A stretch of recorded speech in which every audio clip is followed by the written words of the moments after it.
अस्सलाम वालेकुम जी। तो व्यूवर्स, आज का जो हमारा टॉपिक है जो हम इस निबोश में डिस्कस करेंगे वो एलिमेंट 3.9 है निबोश का, emergency procedures and first aid. आज के लेक्चर में हम जो हिस्सा इसका, जो पार्ट इसका कवर करेंगे वो है एमरजेंसी प्रोसीजर। सबसे पहले आपकी एमरजेंसी है क्या। यहाँ पे तो ग्रुप एक्सरसाइज फौरन से आ गई कि फायर के अलावा क्या क्या इमरजेंसी हो सकती है, वो हम आगे डिस्कस करेंगे। इमरजेंसी कोई भी ऐसी सिचुएशन या कंडीशन हो सकती है जिसमें हमें फौरी मदद की ज़रूरत हो। कैसे कि फॉर एग्जांपल आप इस तरह से देखिए कि एनी सिचुएशन और कंडीशन इन विच, और अगर हम इससे पहले कंडीशन या सिचुएशन से पहले ये कह दें कि एनी सडन और सर्टेन कंडीशन और situation in which we need evacuation and rescue. अब एक्सक्वेशन बोलते हैं खुदाई को, एवैक्यूएट होता है बाहर निकलना, निजात हासिल करना। यहाँ पे जो हम रेस्क्यू निजात हासिल करने में और एवैक्यूएशन बाहर निकलने में, किसी इमरजेंसी में फंसे होने से बाहर निकलने को एवैक्यूएट बोलते हैं। तो बेसिकली कोई भी ऐसी हंगामी सूरत हाल जिसमें हमें मदद की जरूरत है, मावनत की जरूरत है, उसके बगैर हम बाहर नहीं आ सकते, तो ऐसी चीज को हम, ऐसी कंडीशन या सिचुएशन को हम इमरजेंसी बोलेंगे। अब जी के नीड फॉर इमरजेंसी प्रोसीजर है क्या। Why do we need them? Because despite all the precautions you take, things can still go wrong.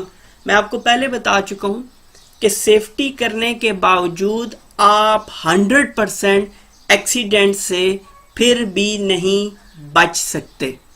इसलिए तमाम तर प्रिकॉशंस लेने के बावजूद कहीं दफ़ा ऐसा होता है कि चीज़ें गलत हो जाती हैं, हादसात हो जाते हैं, वाक़यात हो जाते हैं, जिसकी वजह से हंगामी सूरत हाल पैदा होती है।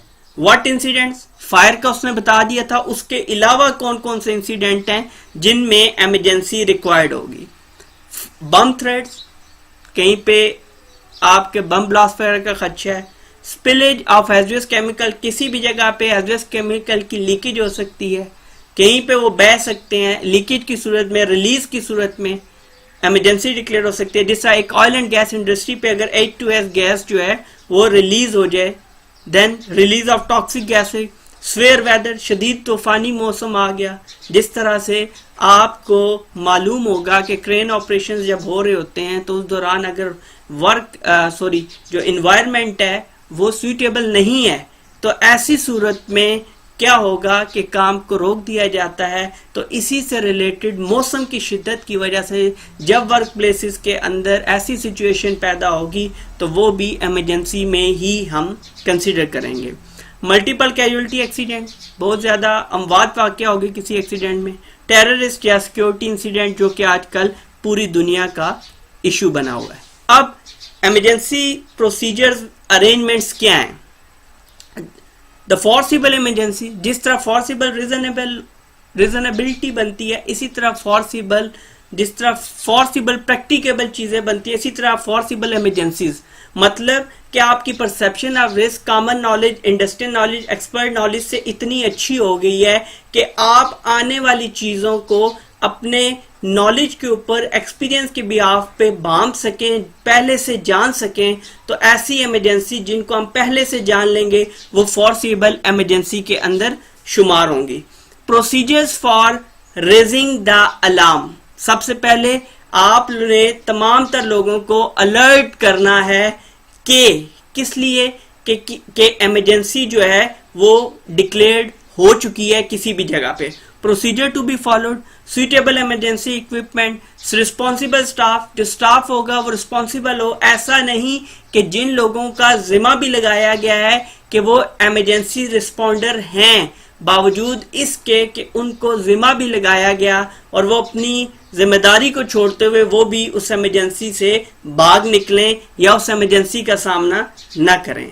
डीलिंग विद द मीडिया, जब भी कभी इमरजेंसी होगी, कोई भी ऐसी सिचुएशन क्रिएट होती है, बम ब्लास्ट होते हैं या वर्क प्लेस के अंदर आपका कोलैप्स हो गया स्ट्रक्चर का, तो फौरन से मीडिया वहां पे पहुंच जाएगा, तो उनको भी आपने प्रॉपरली हैंडल करना है। Contacting emergency services, for example हर ऑर्गेनाइजेशन के अंदर आप देखते हैं जब भी आप जाते हैं तो वहां पे एक लिस्ट अवेजा होती है, एक लिस्ट जो है वो पोस्टेड होती है जिसके ऊपर तमाम तरह इमरजेंसी सर्विसेज, उसमें हॉस्पिटल, पुलिस, हेल्पलाइंस और इस तरह की तमाम तर सर्विसेज के नंबर्स जो हैं वहां पे तहरीर होते हैं।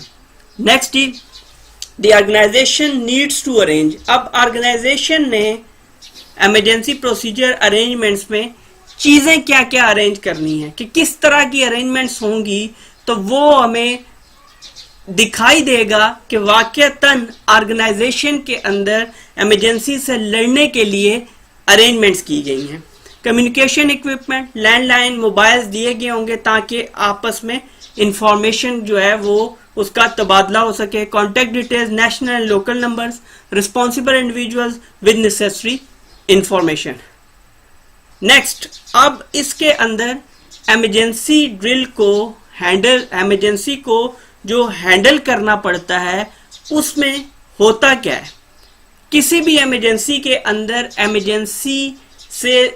इमरजेंसी सिचुएशन को हैंडल करने के लिए, इमरजेंसी को रिस्पॉन्ड करने के लिए आपको पहले से ट्रेंड होना चाहिए, और उस ट्रेनिंग को जब आप वाकयात से पहले टेस्ट करते हैं तो उसको ड्रिल्स बोला जाता है। Additional trainings for nominated individuals on their roles in the emergency, safe handling of any equipment. वो पहली चीज उन्हें ये ट्रेन किया जाएगा कि उनका रोल क्या है इमरजेंसी सिचुएशन के अंदर। दूसरी चीज, जो इक्विपमेंट है जिसने इमरजेंसी में यूज होना है, तो वो इक्विपमेंट क्या है, उस इक्विपमेंट को कैसे हैंडल किया जाएगा। कहीं ये ना हो कि इमरजेंसी के दौरान हैंडलिंग ना आने की वजह से मजीद डिजास्टर हो जाए, मजीद एक्सीडेंट हो जाए और मजीद नुकसान का सामना करना पड़े। Emergency procedures should be practice through drills and exercises. Emergency procedures जो होंगे, जितने भी आप इसके अंदर सीखेंगे, वो आप प्रैक्टिस करेंगे ड्रिल्स और एक्सरसाइजेस की मदद से।